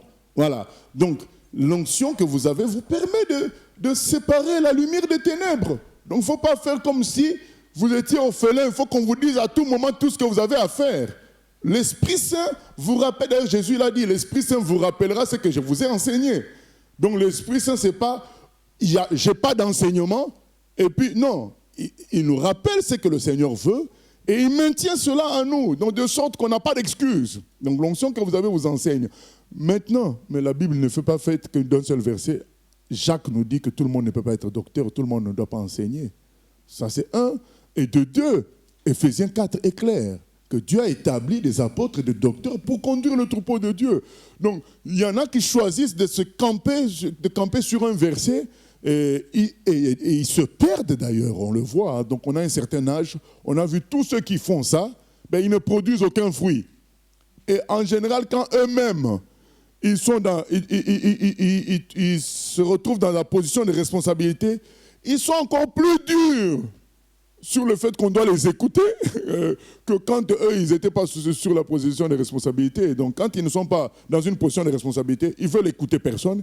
Mais dès qu'ils deviennent responsables, ils veulent qu'on les obéisse au doigt et à l'œil. Hein. Ils deviennent même méchants. Parce qu'en réalité, c'est l'esprit de rébellion qui les animait avant. Mais dès qu'ils entrent en responsabilité, eux, ils n'acceptent pas que quelqu'un ne les écoute pas. Il faut les écouter à tout prix. Mais pourquoi toi, tu n'écoutais pas à l'époque alors? Donc, il y a un souci. C'est des gens qui choisissent un verset pour camper là-dessus. Non, il y a plusieurs versets dans la Bible. On doit accepter tous les versets. Dieu a établi des autorités. Donc, on doit se soumettre à ces autorités-là. Oui. Oui, je voulais revenir sur la notion de tenter Dieu. Du coup, où est la limite entre tenter Dieu et mettre Dieu à l'épreuve? Mettre Dieu à l'épreuve? Vu qu'il y a un verset qui dit « mettez-moi à l'épreuve » oui, ça veut dire que je pratique la parole et je fais confiance en Dieu. Un exemple, donc j'ai des factures à payer, j'ai faim, et ainsi de suite. Je me retrouve quelque part où il y a mon patron qui a oublié 500 € sur sa chaise. Mais Satan te dit quand même, ça c'est un don de Dieu. Tu dis non, je ne prends pas, je mets Dieu à l'épreuve, je ne vole pas, je ne prends pas, Dieu s'occupera de moi. C'est ça, mettre Dieu à l'épreuve. Donc, tu acceptes de ne pas faire le mal, tu acceptes d'attendre que Dieu agisse par ton obéissance. Voilà, c'est ça, mettre Dieu à l'épreuve. Donc, tu obéis à Dieu en espérant fermement qu'il agira pour répondre à ton souci. Voilà. Donc, tenter Dieu, c'est le faire chanter ou lui forcer la main. C'est ça, tenter Dieu. Le faire chanter en disant, t'as qu'à prouver que t'es Dieu. Hein. Donc là, si tu ne le fais pas, je douterai. Ah bon? Là, c'est tenter Dieu. Ou alors, il a dit ceci, tu te mets exprès dans ces conditions-là pour... non, c'est comme ça devient un jeu avec Dieu. Donc on ne blague pas avec Dieu. C'est dans ce sens-là. Voilà. Nous continuons. Chapitre 7. Lorsque l'Éternel, ton Dieu, t'aura fait entrer dans le pays dont tu vas prendre possession, et qu'il chassera devant toi beaucoup de nations, les Héthiens, les Girgasiens, les Amoréens, les Cananéens, les Phéréziens, les Éviens et les Jébusiens, 7 nations plus nombreuses et plus puissantes que toi. Lorsque l'Éternel, ton Dieu, te les aura livrées et que tu les auras battus, tu les dévoueras par interdit, tu ne traiteras point d'alliance avec elles, et tu ne leur feras point grâce. Tu ne contracteras point de mariage avec ces peuples, tu ne donneras point tes filles à leurs fils, et tu ne prendras point leurs filles pour tes fils. Car ils détourneraient de moi tes fils qui serviront d'autres dieux, et la colère de l'Éternel s'enflammerait contre vous. Il te détruirait promptement. Voici, au contraire, comment vous agirez à leur égard. Vous renverserez leurs autels, vous briserez leurs statues, vous abattrez leurs idoles, et vous brûlerez au feu leurs images taillées. Car tu es un peuple saint pour l'Éternel, ton Dieu. L'Éternel, ton Dieu, t'a choisi pour que tu sois un peuple qui lui appartienne entre tous les peuples qui sont sur la face de la terre. Ce n'est point parce que vous surpassez en nombre tous les peuples que l'Éternel s'est attaché à vous et qu'il vous a choisi, car vous êtes le moindre de tous les peuples. Mais parce que l'Éternel vous aime, parce qu'il a voulu tenir le serment qu'il avait fait à vos pères. L'Éternel vous a fait sortir par sa main puissante, vous a délivré de la maison de servitude, de la main de Pharaon, roi d'Égypte. Sache donc que c'est l'Éternel, ton Dieu, qui est Dieu. Ce Dieu fidèle garde son alliance et sa miséricorde jusqu'à la 1000e génération envers ceux qui l'aiment et qui observent ses commandements. Mais il use directement de représailles envers ceux qui le haïssent et il les fait périr. Il ne diffère point envers celui qui le hait. Il use directement de représailles. Ainsi, observe les commandements, les lois et les ordonnances que je te prescris aujourd'hui et mets-les en pratique. Amen. Voilà, donc là, il y a toute une partie que le Seigneur consacre à prévenir les enfants d'Israël concernant les mélanges. On va lire encore, et on a déjà lu, des grandes parties concernant l'amour pour l'étranger. Le Seigneur exhorte Israël à aimer les étrangers, à aimer les immigrés. Donc le Seigneur aime tout le monde. Et il voulait aussi que son peuple aime tout le monde. Ce qui fait que quand un immigré vient, les étrangers viennent chez eux, le Seigneur a donné des commandements stricts concernant le fait qu'il fallait bien traiter les étrangers qui étaient au milieu d'Israël, les immigrés. Vraiment, c'est des commandements, tu te dis, mais c'était presque l'égalité avec les Israéliens, les Israélites eux-mêmes. Donc le Seigneur montrait par ces commandements-là d'amour pour les immigrés, de respect pour les immigrés et les étrangers au milieu d'Israël, il montrait qu'il aime tous les hommes et les humains. Mais par ailleurs, on voit le même Dieu être strict concernant la logique de peuple. Parce que quand on dit peuple, ce n'est pas l'homme lui-même qui est immigré, qui est étranger, c'est tout un circuit de culture, de religion, de pratiques dont la plupart sont en opposition avec la parole de Dieu et qui finiront par détruire qui? Israël. Et Dieu sait que si Israël est détruit, le salut est détruit dans le monde entier. Donc il fallait qu'il préserve Israël. Parce qu'il veut le salut du monde entier, ce n'est pas que pour Israël. Le psaume 67 nous le montre clairement. Est-ce qu'on peut lire le psaume 67? Parce qu'il faut comprendre le plan de Dieu clairement. Dieu avait dès le départ un plan pour l'humanité entière, qui est dans le psaume 67. Tout le reste, c'est des étapes. Là, nous sommes dans une étape où il veut préserver un peuple pur pour permettre que toute l'humanité soit sauvée. Maintenant, d'un côté, il va leur dire, mais non, j'aime tous les hommes, ne vous en faites pas. La preuve, dès qu'un étranger est au milieu de vous, vous devez l'aimer, vous devez le respecter, vous devez faire du bien à cet étranger-là. J'aime tous les hommes. Mais par contre, j'aime pas la logique que pratiquent les peuples. Donc, ne vous mélangez pas avec les hommes en tant que peuple parce que leur puissance négative déteindra sur vous. Et si vous êtes perdus, comment je sauverai l'homme? Voilà, nous lisons Psaume 67. Psaume 67, au chef des chantres, avec instrument à cordes, psaume, cantique. Que Dieu ait pitié de nous et qu'il nous bénisse, qu'il fasse luire sur nous sa face, afin que l'on connaisse sur la terre ta voix, et parmi toutes les nations ton salut. Les peuples te louent, ô Dieu, tous les peuples te louent. Les nations se réjouissent et sont dans l'allégresse, car tu juges les peuples avec droiture, et tu conduis les nations sur la terre. Les peuples te louent, ô Dieu, tous les peuples te louent. Amen. La terre donne ses produits. Dieu, notre Dieu, nous bénit. Dieu nous bénit et toutes les extrémités de la terre le craignent. Amen, amen. Ça, c'est le but de Dieu. D'abord, il fait luire sa face sur Israël. Qu'il ait pitié de nous. Qu'il fasse luire sa face sur nous. Afin que tout le monde entier voit son salut. C'est ça. Parce que là, le psaume, c'est juif. Hein?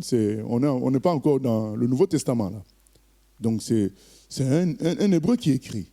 Donc, d'abord, qu'il fasse luire sa face sur eux, afin que le monde entier connaisse Dieu, connaisse le salut de Dieu. C'est ça l'objectif.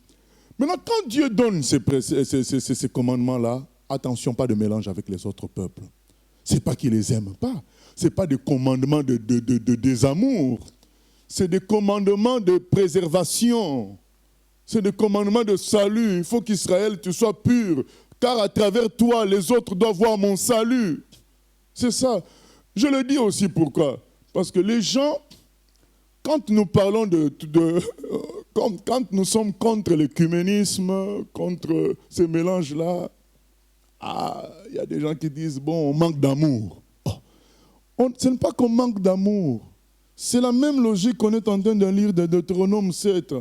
Il faut que le peuple de Dieu soit séparé. Plus il est séparé, plus il est pur, plus Dieu peut agir pour tout le monde. Dès qu'on fait les mélanges avec les 14, les témoins de Jéhovah, les manches, mais on va se faire polluer. C'est la grande bête qui mange toujours la petite. Toi, tu connais le catholicisme, c'est un truc qui est vieux et qui existe depuis longtemps. Ils ont des bâtiments qu'ils ont accumulés pendant des milliers d'années. Donc toi, tu vas dire, on va se mélanger, on va les influencer. Mais attends, ils ont résisté à Luther, ils ont résisté à Calvin. C'est toi qui viens de je ne sais d'où, qui va venir changer le catholicisme. Je sais que beaucoup, mais en parlant de moi, ils disent, mais il a aussi un côté un peu méchant là. Mais non, ce n'est pas de la méchanceté, c'est du salut qu'il s'agit. Si on se fait polluer, Dieu ne peut plus agir en nous pour sauver les autres. C'est pourquoi on doit rester pur. Ne pas faire d'œcuménisme. Ce n'est pas qu'on déteste les catholiques, ce n'est pas qu'on déteste les mormons. On les aime, mais pas de mélange. Parce que si on mélange, on va se faire influencer. Et on va lire les conséquences. Bon, l'heure est déjà passée, mais il y a des conséquences que Dieu cite. Si vous faites ces mélanges-là, les maladies d'Égypte vont venir aussi vous rattraper. C'est ainsi que dans les milieux évangéliques, on voit toutes sortes d'aberrations, puisque les mélanges sont autorisés. Les entreprises parlent du coaching. On prend le coaching, on amène chez les évangéliques. Les entreprises parlent de voyage. Quand tu as été le bon ouvrier du mois, on lui donne un voyage pour la Tunisie. On voit dans certaines églises, le bon ouvrier du mois voyage aussi en Tunisie. Donc, à partir de là, il y a toutes sortes de maladies qui entrent dans les églises, toutes sortes de scandales qu'on entend, puisque la gloire de Dieu, le Saint-Esprit n'agit plus, parce qu'il est attristé. Tout ça, c'est la désobéissance par rapport au mélange. Oh non, il faut être cool. On a même vu un prétendu pasteur évangélique proposer de faire un site pour les catholiques. Ça s'appelle comment connaître Marie.com. C'est un pasteur évangélique qui va faire ça. Et donc maintenant, quand on en parle, mais non, il faut être cool, il faut être gentil. Mais non, Dieu il refuse le mélange. Nous, on ne prêche pas une église. On ne prêche qu'une seule personne, c'est Jésus. Si on prêchait une église, on dirait qu'on pourrait nous accuser, oui, d'exclusivisme. Ce n'est pas ça. Nous voulons dire tout simplement, il n'y a de salut en aucun autre, il n'y a de salut qu'en Jésus. Maintenant, dans notre façon de travailler, nous voulons rester dans les commandements de Jésus pour mieux prêcher Jésus. Et ces commandements-là, 2 Corinthiens 6, 14 à 19, nous montrent clairement qu'on ne doit pas faire de mélange avec... ne vous mélangez pas avec les infidèles dans un attelage disparate. Donc, le Seigneur refuse ça. Deutéronome 7 qu'on est en train de lire, refuse ça. Donc, et parfois, peut-être qu'on peut en parler avec une certaine véhémence. Mais bien aimé, Dieu aussi a parlé avec véhémence au mont Sinaï. Donc, ce n'est pas parce qu'on en parle avec véhémence qu'on déteste ces gens-là. C'est la vérité. Et Dieu aussi peut parler avec un ton agressif. Dans la parole de Dieu, dans le Nouveau Testament, on dit menace quand on parle à Timothée. Repens, censure, menace. Parce que c'est des choses qui sont en abomination devant l'Éternel. Donc que l'on parle comme ça ne veut pas dire que nous rejetons les autres, nous rejetons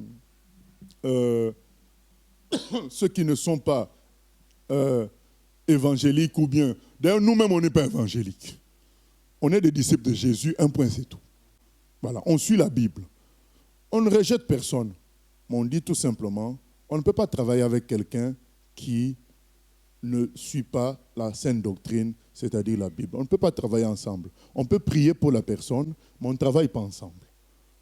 Voilà. Donc, c'est pour éviter ce qu'on est en train de lire là, il est écrit que tu ne contracteras point de mariage avec ces peuples. Tu ne donneras point de tes filles à leurs fils. Tu ne prendras point leurs filles pour tes fils, car ils détourneraient de moi tes fils, pour éviter d'être détournés. Il n'y a pas de fort. Il n'y a pas un chrétien fort. Nous tous, on peut être détournés, moi le premier. Alors, pour éviter ça, on applique la Bible. Les mauvaises compagnies corrompent les bonnes mœurs. On évite les mauvaises compagnies. Sauf si on doit évangéliser, on les approche. Sauf si on doit leur partager la parole, on les approche. Mais faire des trucs ensemble, louer les zéniths, faire un... Non. On ne peut pas faire louer une salle avec un pasteur, on sait bien que c'est un escroc, on va quand même louer la salle pour faire plaisir à tous les chrétiens de la ville. Ah non. On préfère, comme l'apôtre Paul dit, qu'on ait une mauvaise réputation. Ah oui, il est dur, il est ceci, cela. L'apôtre Paul a dit dans la mauvaise, comme dans la bonne réputation, on a servi le Seigneur. L'essentiel, c'est que cette mauvaise réputation soit fondée sur du néant. Du moment que c'est fondé sur du néant, on ne nous a pas attrapés en train de voler ou de frauder dans le métro. Donc, c'est une mauvaise réputation qui repose sur la pensée humaine. Il n'y a pas de problème. Si c'était une mauvaise réputation qui reposait sur les Écritures, on comprendrait. C'est une réputation parce que tu dis qu'il ne faut pas de mélange, mais c'est la Bible qui le dit. Voilà. Donc, c'est comme cela. Et, je me souviens, un monsieur était venu me voir. Il s'est présenté comme responsable évangélique et sa femme était catholique. Déjà, leur couple était déjà une sorte d'œcuménisme et qu'ils avaient besoin de la chorale pour aller chanter au Bec et Loin, un grand centre catholique, et qu'il y aura environ 1000 personnes. Moi, j'ai dit, si tu veux nous attirer par le nombre, tu as tapé sur le mauvais numéro. Donc, nous, on peut chanter devant 2 personnes. C'est pas ça que... Nous, on loue l'Éternel. On ne cherche pas à satisfaire un public. Je lui ai dit, on ne peut pas, parce que c'est de l'œcuménisme. Ah, monsieur, là, vous êtes vraiment dur. Moi, je dis, non. C'est la Bible qui le dit. Dès Corinthiens 6, 14 jusqu'à la fin, on ne peut pas faire des attelages disparates. Oui, mais on annonce l'évangile. Oui, mais on va l'annoncer dans un milieu catholique. Et après nous, les gens vont devenir catholiques. Et les catholiques vont croire qu'ils sont dans la vérité alors qu'ils sont dans la fausseté. Déjà, rien que la phrase que je dis là, que les catholiques sont dans la fausseté, je sais que certains internautes sont en train de bouillonner, mais oui, mais c'est la vérité. C'est la Bible seule qui est la vérité. On doit dire ça. Chrétien jusqu'à la mort, combattant jusqu'à la mort, mauvaise réputation, bonne réputation, nous allons dire la vérité. De toute façon, nous vous proposons Jésus, nous ne vous proposons pas nous-mêmes. C'est Jésus que nous vous proposons. Si vous ne nous acceptez pas, acceptez Jésus, cela nous plaira, c'est tout. Voilà, c'est ça qui compte. Parce que, je le dis parce que récemment, quelqu'un aussi nous a envoyé des félicitations d'abord. Ensuite, il nous a envoyé une proposition en nous présentant les œuvres d'une catholique, des œuvres de bienfaisance, en disant le monde serait bien, parce que cette catholique-là aide les bouddhistes, les hindous, les machins. Le monde serait bien si tous on était comme ça. Le pasteur Davis, nous on a perdu la force, mais le pasteur Davis a encore la force. Il a répondu vite en disant non, ce n'est pas biblique. Voilà. Donc voilà ce que dit la Bible. ainsi de suite. Voilà, donc c'est vrai, tout le monde, on aimerait, qui ne veut pas la paix? Nous tous on veut, mais on ne va pas faire la paix au détriment de la vérité. Voilà, et il y a paix et paix. La paix qui s'achète par l'hypocrisie, ce n'est pas la vraie paix. La vraie paix, c'est celle que le Fils de Dieu, le Prince de la paix, apporte dans les cœurs et qui réunit les gens. Donc nous disons à tout le monde, acceptons, croyons au Fils de Dieu. C'est ça qui est le plus important, ce n'est pas faire de l'œcuménisme. Oui? Quelqu'un avait une question? Non? Ok, on va... Oui? Oui, il y a 5 questions. La première question, c'est est-ce que l'alliance de Dieu du verset 9 peut être brisée si notre enfant ne croit pas en Dieu? Verset 9, si tu veux, je peux relire. Moi, c'est une version en français courant. Sache donc que c'est l'Éternel, ton Dieu, qui est Dieu. Ce Dieu fidèle garde son alliance et sa bonté jusqu'à la 1000e génération envers ceux qu'il aime et qui respectent ses commandements. Oui, c'est écrit envers ceux qu'il aime. Oui, ça se conduit, ça se continue quand on l'aime. Quand on ne l'aime pas, ça agit toujours. Ça ne s'arrête pas. Ça agit jusqu'à ce que ça brise notre désamour. Et, non, mais l'action de Dieu est toujours là. Voilà. Même quand on n'aime pas, jusqu'à ce qu'on revienne à l'amour. Et parce que l'alliance, c'est un contrat. C'est un contrat de l'action de Dieu, des promesses de Dieu qui vont s'accomplir quand on est dans l'alliance. Maintenant, quand on est un enfant qui n'aime pas, on profite de l'alliance que Dieu a faite avec nos parents, comme quoi le fruit de leurs entrailles est béni. Jusqu'à ce qu'on se maintienne dans le refus et ça va couper à un moment donné. Mais pendant un certain temps, nous sommes quand même au bénéfice de l'alliance traitée avec nos pères. Jusqu'à ce qu'on manifeste un refus péremptoire, donc qui ne peut plus bouger. À partir de là, Dieu aussi s'écarte. Deuxième question, Paul devait prêcher aux païens, pourtant il se rendait en dehors d'Athènes, dans les synagogues, lorsqu'il arrivait dans une ville. Pour quelle raison? Pour quelle raison? Par rapport à ce que je viens de dire par rapport à l'œcuménisme? Oui, je ne comprends pas la question. Bon, je pense, comme les questions arrivent au fil du temps que tu parles. Mais la synagogue, ce n'était pas de l'œcuménisme. C'était une synagogue, c'était un lieu de rassemblement. C'est dans nos pensées à nous que on a une idée de la synagogue comme étant un lieu religieux. C'est que ça est devenu aujourd'hui.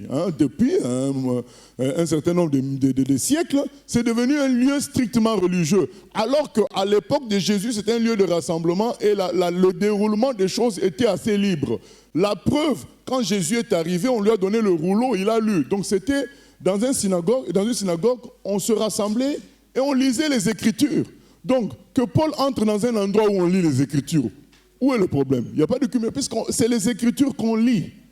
Maintenant, surtout qu'on l'autorise aussi à partager les Écritures, il le fait et il discute. Mais que les lecteurs lisent bien, ils vont voir qu'à un moment donné, quand on résiste à l'Évangile, Paul se sépare. Il y en a qui restent dans la synagogue, lui il va dans une autre école, par exemple à Corinthe. Ils vont louer une salle, donc ils vont s'occuper, il va travailler ailleurs. Et à plusieurs reprises, ça s'est passé comme ça. Quand Jésus-Christ est entré dans la synagogue, parce que c'est le lieu naturel, donc il est né dans ça. Donc c'est dans ce lieu naturel qu'il travaille, et les gens ne comprennent pas, il quitte. Il n'est plus revenu à la synagogue. Jésus, on n'entend plus parler de lui dans la synagogue après l'épisode de Luc 4. On n'entend plus parler de Jésus dans une synagogue. Donc séparation. L'apôtre Paul, pareil, c'est le lieu naturel. C'est comme nous sommes nés dans une famille. Donc on commence dans cette famille-là à travailler. Maintenant, quelqu'un qui est catholique, il se rend compte de la vérité. Naturellement, il faut qu'il commence par son prêtre pour lui dire que le prêtre est dans l'erreur. Donc naturellement, il faut qu'il commence comme le Luther ont fait, les Calvins, tous ces gens-là étaient des catholiques. Naturellement, ils ont commencé dans leur truc. Mais on n'a pas voulu les écouter, ils sont partis ailleurs. Mais que nous, qui sommes déjà à l'extérieur, ce qu'on reproche, ce n'est pas la prophétie. Dieu peut susciter parmi nous quelqu'un dans l'esprit de prophétie pour aller prophétiser dans un temple catholique, dans un temple hindou. Ça, c'est la prophétie. Allez prêcher. Mais pas travailler ensemble. C'est-à-dire que toi et le prêtre hindou, vous vous entendez pour que tu interviennes. Ah non. Il y a une dame qui était hindoue, qui s'était convertie à Trinité et Tobago. Elle s'est convertie là-bas à Trinidad. Elle était une prêtresse hindoue. Quand elle s'est convertie, elle est devenue chrétienne. Elle est partie en Inde. Elle allait dans les temples hindous. Elle restait, elle entrait, elle prêchait Jésus. Ce n'était pas une entente. Elle faisait comme Jérémie prophétisait devant le temple. Elle vient, elle prêche Jésus. Elle ne vient pas dire que vous et nous sommes un même peuple, nous sommes créés par Dieu. Faisons en sorte de reconnaître Jésus. Ah non, non, non, non, non. Elle venait dire aux gens, si vous ne vous repentez pas, vous ne croyez pas en Jésus, vous irez en enfer. Elle prêchait ça clairement. Que quelqu'un soit rempli du Saint-Esprit pour faire ce genre de boulot, d'ailleurs, on prierait pour ça. Il n'y a pas de souci. Ce qu'on refuse, c'est que faire une sorte d'assemblage, comme si on avait tous les mêmes objectifs. Non. Comme j'ai lu dans un document en Suisse, la revue de la Réforme, où il y avait un homme qui expliquait, qui a fait carrément un protestant endurci, mais qui a fait un théâtre, un sketch. Et dans le sketch, à la fin, il y a 3 portes. La porte des protestants, la porte des catholiques et la porte de qui des orthodoxes, je crois. Et le journaliste lui pose la question, mais que symbolisent les 3 portes? Mais il dit le chemin pour aller dans le royaume des cieux. Tout ce chemin-là mène dans le royaume des cieux. Ce n'est pas l'homme qui décide quel chemin mène dans le royaume des cieux. Vous voyez ce genre de langage où tout se vaut. Non, tout ne se vaut pas. Il n'y a qu'un seul chemin, la vérité et la vie, c'est Jésus. Nous, on n'a pas dit c'est les protestants, c'est les évangéliques. Non, c'est Jésus qui est le chemin, la vérité et la vie. Maintenant, Jésus a laissé des instructions pour son Église. Nous voulons suivre ces instructions-là. Travailler dans la vérité, ne pas faire d'attelage disparate. C'est ça que nous voulons observer. Donc que Paul fasse ça, dans la synagogue, on lisait les Écritures. C'est maintenant que c'est devenu un culte à part, mais à l'époque, on lisait les Écritures. Et quand ces gens n'étaient pas finalement d'accord avec ce que Paul disait, Paul se séparait d'eux, il ne restait pas là dans la synagogue. Et aussi à Athènes. Oui, mais on peut toujours faire ça encore aujourd'hui, hein, comme Paul a fait à Athènes, à l'aréopage. Prêcher en public, devant tout le monde. Tu peux aller aussi voir, on peut aller aussi voir un magicien, lui dire, je viens te parler de Jésus. Donc là, c'est le commandement du Seigneur. Mais faire un assemblage avec le magicien, bon, je vais réunir les magiciens, toi tu réunis les chrétiens, on va faire une unité et puis parler de Dieu. Non. Voilà. Oui. La troisième question, c'était, bien-aimé, si par exemple j'accueille un ami musulman ou autre dont leur pratique n'est pas biblique, interdire à cet ami de faire ses prières chez moi et mal agir, ou le laisser faire, c'est prendre part à cela? En tout cas, je ne peux pas répondre à tout. C'est selon le contexte. Le jour où il accueillera le musulman, si ce n'est pas encore le cas, c'est des imaginations. Donc on attendra que le jour où il sera prêt à accueillir un musulman, on en discutera, on suivra, on priera pour que le Saint-Esprit nous conduise. Il y avait 2 questions qui n'avaient rien à voir avec l'étude, donc je les ai gardées pour la fin. La première question, c'est est-ce que le mot enfer est cité dans la Bible? Non, le mot enfer n'est pas cité dans la Bible. Au fait, c'est une, quelque chose qui a été dans la culture des chrétiens pendant des siècles, disons dans le catholicisme, et puis c'est devenu un mot français. C'est devenu un mot français pour dire le séjour des morts du côté négatif, du côté des pécheurs, du côté des mauvais. Ça veut dire le séjour des morts. C'est devenu un mot français qui veut dire cela, le séjour des morts du côté des mauvais. Dernière question, alors là, ça fait appel à une prédication qui m'a été donnée il y a très longtemps. La prédication, c'est « va plus loin ». Donc le monsieur demande, pasteur, pourquoi le fait d'avoir soif de Dieu peut-il produire une délivrance plutôt que de chercher absolument à faire des choses pour produire une délivrance? Pourquoi le fait d'avoir soif de Dieu peut-il produire une délivrance? Parce que quand on a soif, c'est comme une prière. Donc on a soif que Dieu agisse. On a cité en Suisse l'exemple de la Sunamite. Élisée lui dit, qu'est-ce que tu veux que je fasse pour toi, pour tout ce que tu as fait pour nous? Est-ce que je parle de toi au roi ou bien au général? La femme Sunamite a dit, non, je suis bien. Mais finalement, Élisée reçoit l'inspiration par Géasi. Mais cette femme n'a pas d'enfant. Donc cette femme, quand on lui propose l'aide de parler au roi ou au général, Normalement, qui va refuser ça aujourd'hui là? Entre nous, on dit, mais est-ce que tu veux que je parle de toi à Macron pour... Oh non, non, non, je suis bien comme ça. Mais une telle réponse est la démonstration de quoi? Elle avait soif de quelque chose de plus grand. Elle avait soif du toucher de Dieu. C'est ça que nous avons partagé en Suisse. Elle avait soif du toucher de Dieu. C'est ce qui expliquait même qu'elle hébergeait Élisée. Élisée était un prophète, mais il n'avait pas d'argent. Mais elle aimait à héberger Élisée. C'est qu'elle voulait que Dieu soit près d'elle. Donc c'est le toucher de Dieu qui l'intéressait. De sorte que quand on lui a proposé que le roi s'occupe d'elle, que le général s'occupe d'elle, ce qui n'est pas négatif, puisque d'ailleurs c'est Élisée, le prophète du Seigneur, qui propose ça. Ce n'est pas négatif en soi que Macron, ou bien le président, ou bien le Premier ministre, soit au courant de nous pour nous aider d'une manière ou d'une autre. Il n'y a rien de mal directement à cela. Mais quand on a vraiment soif de quelque chose de plus grand, même ce qu'on te propose de bon paraît n'avoir pas de goût. Tu aimerais tant qu'on te satisfasse par rapport à ce qui est vraiment profond, c'est que cette femme-là avait grandement soif de Dieu. C'est pourquoi elle a dit, mais non, je suis bien comme ça. C'est là que Élisée, inspiré par Géasi lui dit, mais non, elle n'a pas d'enfant. C'est là qu'Élisée dit, madame, tu auras un enfant l'année prochaine.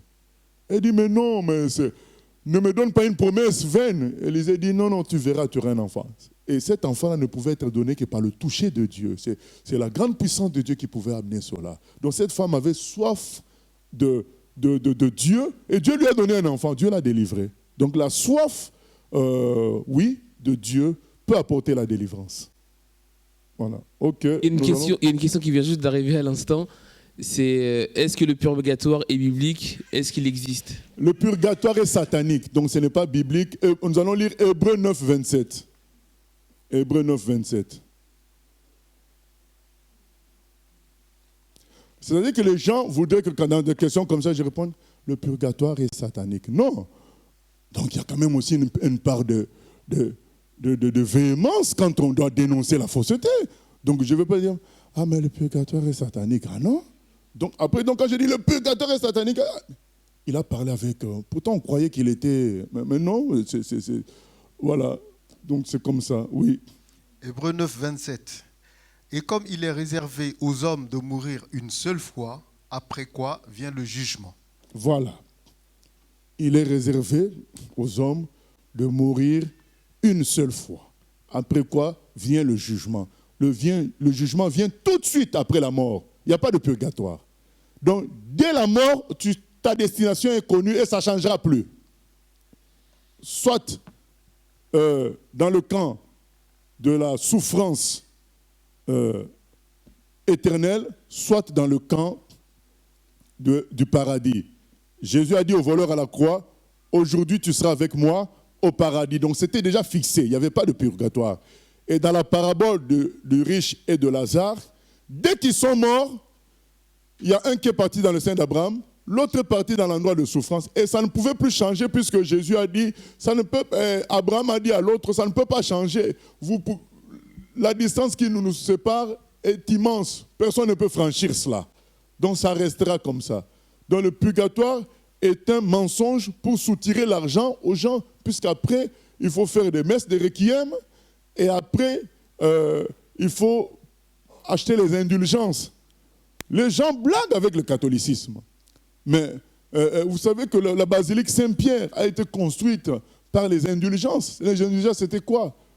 Tu payes une somme, on t'autorise à faire des péchés pendant un certain... Tu viens, tu donnes 1500 €. Bon, on te fait un papier comme quoi Jackson peut commettre le péché pendant 1 an, c'est pardonné. Parce qu'il a payé 1500 €. Ça, les indulgences. Et vous voulez des gens comme ça qu'on collabore avec eux? Ah non. Donc, le purgatoire n'existe pas. C'est une invention pour manipuler les gens et amener les gens en enfer. Parce que quand quelqu'un va mourir, il se dit, bon, je vais avoir un temps au purgatoire, comme j'ai laissé beaucoup d'argent, mes enfants vont payer les messes des requiem, ça finira par me faire sortir. Mais il se rend compte qu'on lui a pris l'argent. on l'a trompé. Non, quelle tristesse. Nous voulons dire aux gens la vérité. Le purgatoire n'existe pas. Cherche ton salut dès maintenant sur la terre. Voilà, que Dieu nous bénisse. Nous allons prier afin que Dieu nous aide à rester attachés à sa parole, dans la bonne comme dans la mauvaise réputation, que nous ne bougions pas. La vérité, c'est elle qui sauve, au nom de Jésus-Christ. Seigneur, comme tu viens de nous dire, que nous ne puissions pas, Seigneur, attendre que tu parles avec des grondements de tonnerre pour prendre au sérieux ta parole. Que nous n'attendions pas que tu parles à travers le feu pour prendre au sérieux ta parole. Nous voulons, Seigneur, prendre au sérieux ta parole dans sa simplicité, dans sa forme la moins humainement agressive, les Écritures. Seigneur, ça reste la même parole que tu as dit avec grondement, Seigneur, avec grondement de tonnerre. C'est la même parole, Seigneur. Nous voulons prendre ta parole au sérieux et la mettre en pratique afin que nous soyons heureux, pleinement, Seigneur. Aide-nous, Seigneur, à résister à vouloir plaire aux hommes. Aide-nous à résister à vouloir passer partout. Qu'on accepte de ne pas passer partout, Seigneur. D'ailleurs, il est écrit dans ta parole, si tout le monde dit du bien de vous, vous êtes dans l'erreur, Seigneur. Nous voulons être dans la vérité sans vouloir blesser quiconque, sans vouloir provoquer quiconque, Seigneur. Au nom de Jésus, aide-nous, Père éternel. À toi la gloire, la louange au siècle des siècles. Amen. Gloire à Dieu.